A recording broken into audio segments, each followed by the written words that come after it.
Estimados estudiantes, sean todos bienvenidos. Pues en esta oportunidad estoy nuevamente con ustedes compartiendo lo que tiene que ver con la guía número 7, su desarrollo, ¿sí? De la asignatura de Ética y Cátedra para la Paz del grado noveno. Entonces, todos los estudiantes grado noveno les extiendo a todos un apreciado, ¿sí?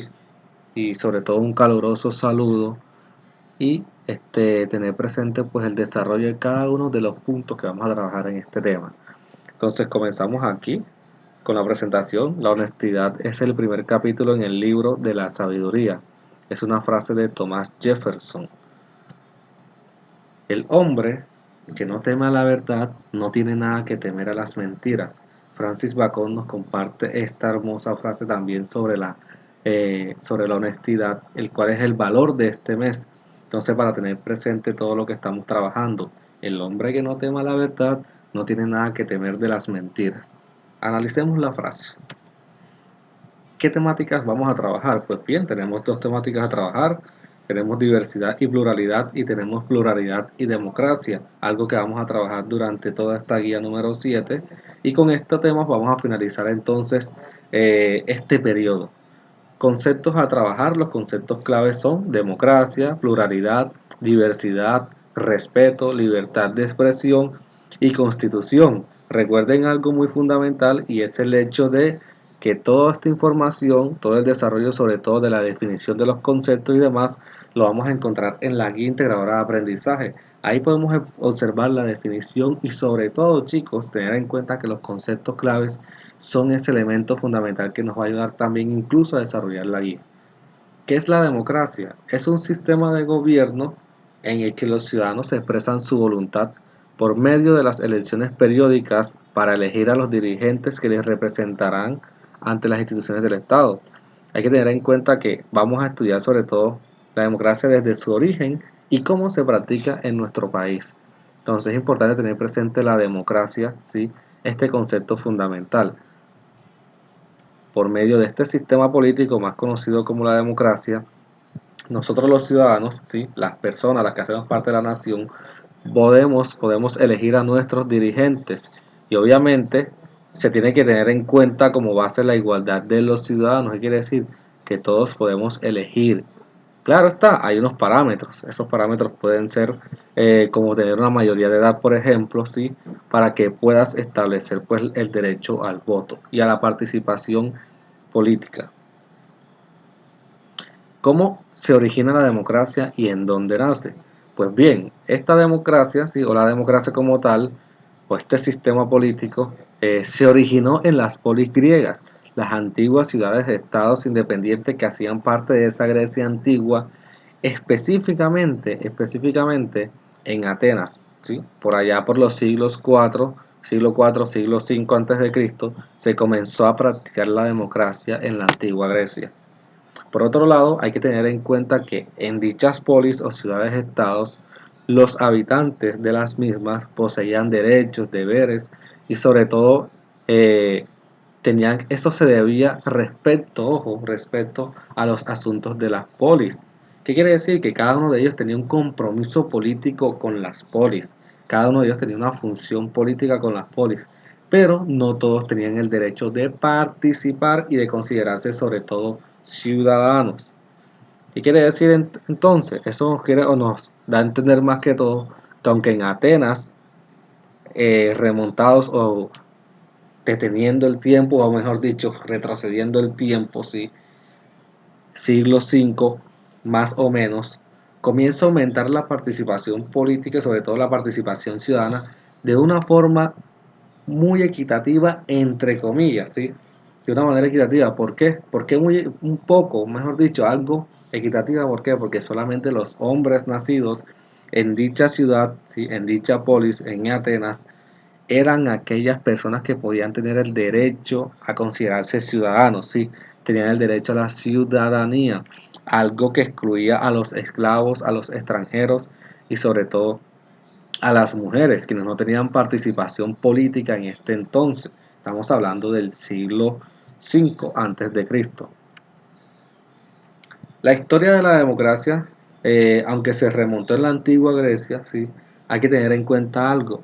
Y es que es muy diferente a la actual, ya que allá no solamente no participaron las mujeres esclavos, sino que habían muchas directrices, sobre todo el ser pobre y el tener unos escasos recursos, también te evidenciaba, o sea, en la ubicación en una clase social como tal, o la pirámide social, también era algo que podía beneficiarte el hecho de hacer parte o no de tener o obtener ese derecho de la ciudadanía. Hay unos que no lo obtenían sobre todo por pertenecer a una clase mucho más baja, ya sean por ejemplo las mencionadas anteriormente como las mujeres, los esclavizados, y aquellos a los que los inmigrantes o extranjeros que llegaban pues a las ciudades, simplemente buscando mejores oportunidades.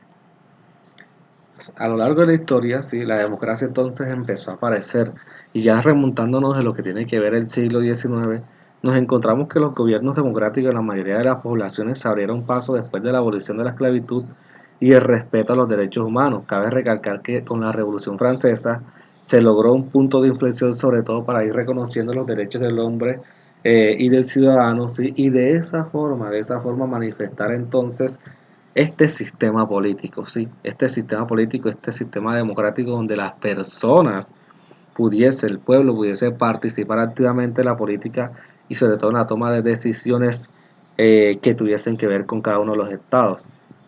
Entonces, la abolición de la esclavitud, por ejemplo, aquí en Colombia se dio en el año de 1851 durante el gobierno de José Hilario López.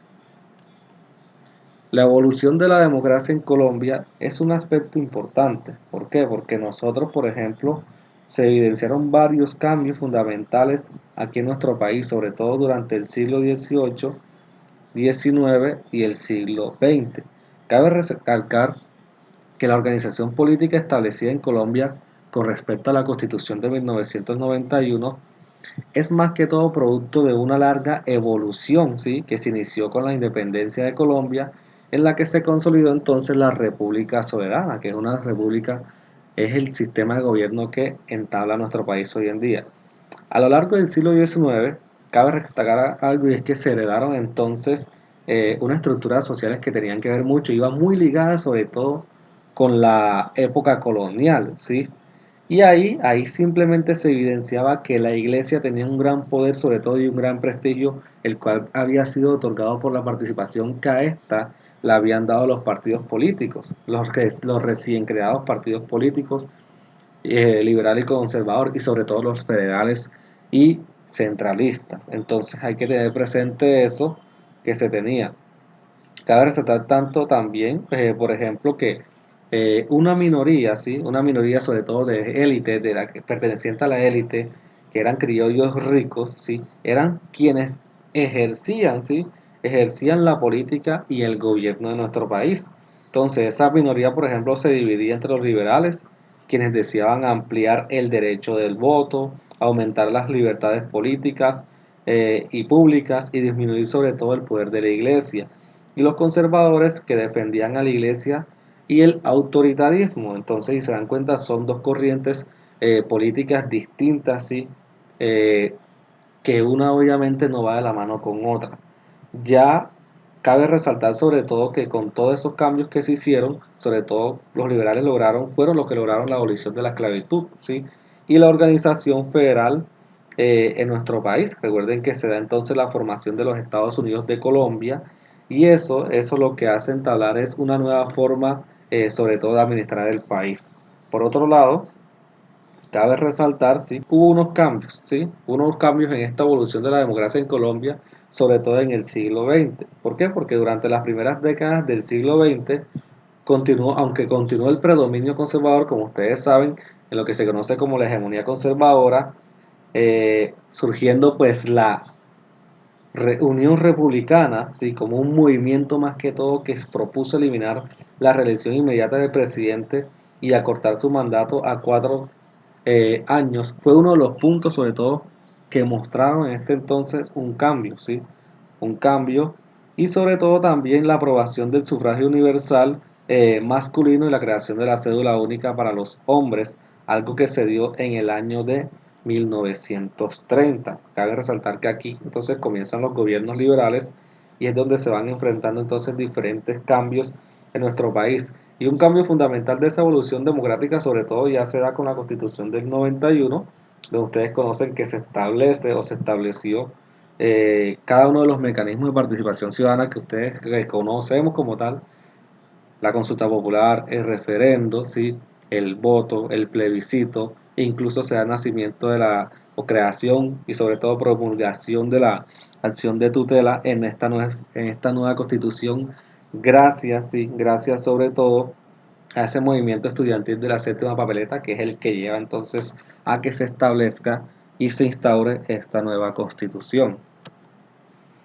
Hay que tener en cuenta que para que una sociedad sea democrática, ¿sí? Debe haber entonces, deben tener presente o se deben tener presentes los principios de igualdad y equidad. Si eso no se tiene presente, es muy difícil que que la sociedad sea democrática. Una cosa es que tengamos todos los mismos derechos, sí, esas garantías como ciudadanos pertenecientes a la nación, y otra cosa también es que la equidad esté presente. ¿En qué sentido? Muchas veces, por ejemplo, en nuestro país se ve la inequidad porque un hombre y una mujer que tienen el mismo cargo en una empresa, por ejemplo, gerentes, termina el hombre, por ser hombre, ganando más que una mujer. ¿Eso qué quiere decir? Ahí se evidencia la desigualdad, sobre todo laboral, que existe. Y si la mujer está muy preparada, por mucho que esté más preparada que el hombre, muchas veces tampoco tiene la oportunidad de acceder a un gran cargo. Eso con el tiempo ha venido cambiando, ¿sí? Y lo que se evidencia sobre todo es cómo la igualdad ha sido fundamental aquí, la igualdad social, porque todos pues debemos tener todos los derechos eh, promulgados, sí, y que a todos también nos puedan cobijar. Hay varios tipos de democracias también, por otro lado, y es importante tener presente cada uno de los tipos de democracia. Por ejemplo, tenemos aquí la democracia representativa o indirecta, en la cual el ciudadano elige varios representantes en quienes delega su soberanía, ¿sí? Entonces, por ejemplo, puede ser un concejal, un alcalde, incluso el mismo presidente, pero ¿qué pasa? Que el pueblo quiere ser vocero. Eso no lo consigue muchas veces, pero simplemente sí, elige a los representantes de forma secreta por medio de ese voto popular. Pero ¿qué pasa? Que hay veces que estos representantes no hacen lo que el pueblo o no tienen en cuenta las peticiones del pueblo, ¿sí? Entonces eso es fundamental ahí. Por otro lado también tenemos la democracia participativa, en la cual pues las personas toman decisiones de forma directa sobre algunos aspectos relacionados con el gobierno. Ejemplo, lo que pasó pues para que se llevara a cabo el proceso de paz en nuestro país y fue la firma del plebiscito en donde se aceptaba si se quería firmar ese acuerdo con la FARC, ¿sí? O el dar el sí a la paz o votar el no. Entonces fue una lucha incluso que se convirtió política entre los que querían la paz, la mayoría de los colombianos, y entre los que no, que sobre todo pues apoyaban a cierto sector político. Acá tenemos la democracia indirecta también, que es la toma de decisiones por parte del pueblo en asambleas y sin ningún intermediario. Quiere decir que el pueblo es quien va, ¿sí? El pueblo es quien propone y el pueblo es el que directamente hace parte entonces de estos tipos de consejos, ¿sí? ¿Qué pasa? Aquí no se necesita que un alcalde, que un funcionario público sea la persona que hable por el ciudadano, sea la persona que hable por la localidad, sea la persona que hable por la comunidad. No, aquí lo que se necesita es que el pueblo directamente participe. Por eso se hace directa. Tenemos la sustantiva, que es aquella en la cual los ciudadanos, ¿sí?, tienen el derecho de involucrarse en los problemas de su comunidad y en la búsqueda de soluciones. Si ellos ven que se les prometieron algunas soluciones, sobre todo que estén padeciendo en los sectores, localidades, barrios y demás, estos pueden incluso desacatar y buscar la revocatoria del funcionario público, del funcionario estatal que esté presente, ¿sí?, y que haga frente a esta situación, porque ellos se involucran y sobre todo gestionan de que se estén llevando a cabo, y sobre todo también que cada uno de los recursos que que se puedan invertir, ¿sí?, en serio se estén invirtiendo, no que sean recursos que de pronto el funcionario del Estado esté tomando para hacer otras cosas que el pueblo pues no necesita, simplemente para retribuirse ganancias a sí mismo. La democracia y el papel del Estado. Cabe resaltar que democracia obviamente va ligada con los derechos humanos, ¿sí? Y el Estado, en este sentido, los derechos humanos se ejercen de forma o de frente, mejor dicho, frente al Estado. Y es el Estado, esta entidad territorial, la que asume las obligaciones jurídicas, ¿sí? Y sobre todo es la que ayuda a que sean respetados y garantizados. La pregunta es, ¿son garantizados y respetados en Colombia los derechos humanos? Ahí pues también es para pensarlo. Por otro lado, debemos, o mejor dicho, los deberes que tienen cada uno de los estados, sí, se fijan en algunas normas jurídicas, no están por ahí en el aire como que no hay algo que los soporte, sí, están en la constitución política y de manera internacional existen organizaciones, por ejemplo, como las Naciones Unidas o la Organización de las Naciones Unidas, más conocida como ONU, donde también se establecen los derechos de los ciudadanos, ¿sí? Los derechos de las personas, las sociedades y demás.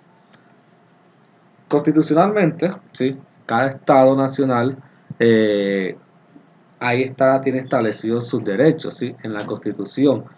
Hay que tener en cuenta que también existen, por ejemplo, instituciones que se encargan de velar por estos, se encargan de velar por los derechos, ¿sí? De cuidarlos, de salvaguardarlos, como el bienestar, la Defensoría del Pueblo, la Procuraduría General de la Nación, la UNICEF, ¿sí? Que hacen parte, por ejemplo, de nuestro país, aunque muchas veces eso se vea eh, fantasmeado en el sentido de que no se evidencia en serio que se estén llevando a cabo cada una de estas, sobre todo en este caso, protecciones, ¿sí? Protecciones de los derechos de las personas.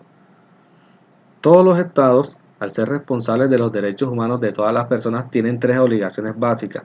Primero, respetar los derechos humanos. El segundo es garantizar el goce y el equilibrio pleno. Y el tercero es promover su realización efectiva. Entonces, todos los estados, a pesar de que tienen, en este caso, pues, esa obligación, ¿sí? Tres obligaciones básicas, muchos de ellos no las cumplen. ¿Por qué? Porque los derechos humanos, todos los días se violan los derechos humanos, no se garantiza que ese derecho humano sea gozado, ¿sí? O sean gozados los diferentes derechos humanos por cada una de las acciones que se toman dentro del Estado para con los ciudadanos y sobre todo también que de forma efectiva no se llevan a cabo, no se realizan. Entonces es algo que todavía, pues a pesar de que estamos en pleno siglo XXI, no se observa rotundamente que sean en serio salvaguardados todos los derechos humanos de las personas. Bueno, ahora nos toca pues hablar de pluralismo. En este caso, pues cuando hablamos de pluralismo, debemos tener en cuenta lo siguiente, y su definición más que todo tiene que ver con que es aquel sistema, ¿sí? En el cual se acepta, tolera y se reconoce la variedad de doctrinas, posiciones, pensamientos, tendencias o creencias dentro de una sociedad. Su palabra, o como tal el vocablo, ¿sí? Se compone de plural, que significa múltiple, y el sufijo ismo, que significa o se refiere más que todo a doctrina o tendencia. Existen varios tipos de pluralismo. Por ejemplo, tenemos el pluralismo político, el pluralismo en filosofía y el pluralismo en religión. El político, más que todo, se refiere al sistema en el cual se acepta, tolera y reconoce la participación de una multiplicidad de sectores y grupos, sobre todo sociales, en la vida política de una nación, ¿sí? Entonces, para tener en cuenta eso y el concepto, otro de los conceptos en los cuales pues vamos a trabajar, ¿sí? Y las temáticas más que lo que vamos a trabajar tiene que ver con la diversidad. Bueno, este término se refiere pues a la diferencia o la distinción entre personas, animales o cosas, a la variedad, a la infinidad o a la abundancia, sobre todo de cosas diferentes, a la desemejanza y a la disparidad o a la multiplicidad. Entonces hay que tener en cuenta, por ejemplo, que existen varios tipos de diversidad, por ejemplo, como la diversidad cultural, por un lado, tenemos por otro lado la diversidad étnica, diversidad lingüística, tenemos la diversidad biológica, tenemos también lo que tiene que ver con la diversidad sexual, ¿sí? Entre otras diversidades. Cuando nos referimos especialmente a la diversidad cultural, ¿sí? Hay que tener presente lo siguiente. Esta diversidad cultural o diversidad de culturas refleja la multiplicidad, la convivencia y la interacción de las diferentes culturas coexistentes a nivel mundial en determinadas áreas y atiende sobre todo al grado de variación y riqueza cultural de estas con el objetivo de ¿qué? De unir o no, de diferenciar, ¿sí?